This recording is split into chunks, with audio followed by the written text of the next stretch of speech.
What were the key capabilities of artillery and cavalry at Gettysburg?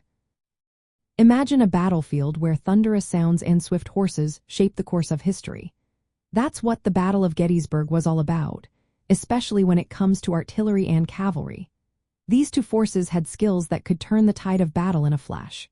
Artillery, for example, included guns like the Parrott rifles and Napoleon cannons. The rifled guns had grooved barrels that spun projectiles, letting them hit targets up to 2 miles away with accuracy.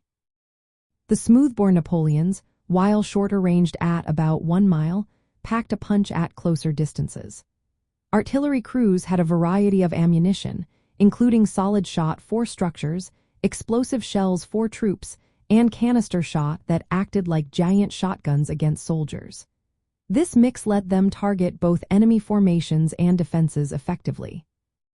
The Union Army had well-organized artillery units led by Henry Hunt, which could quickly respond and concentrate firepower during critical moments like Pickett's charge.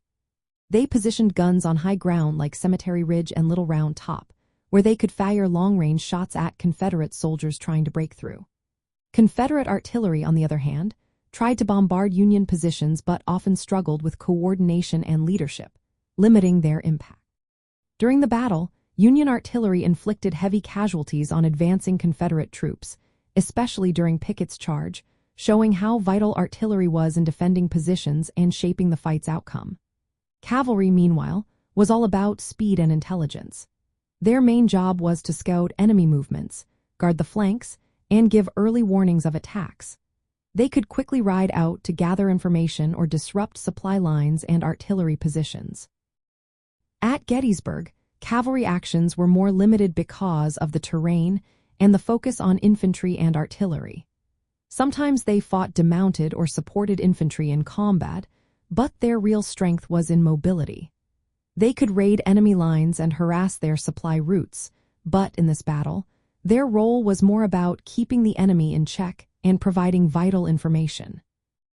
So at Gettysburg, artillery was the main force for long-range firepower, with well-trained crews and a variety of guns and ammo that made a big difference.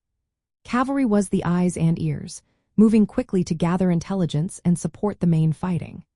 The Union's superior artillery organization and leadership helped them hold key positions and win the battle, while Confederate artillery struggled with coordination despite having many guns.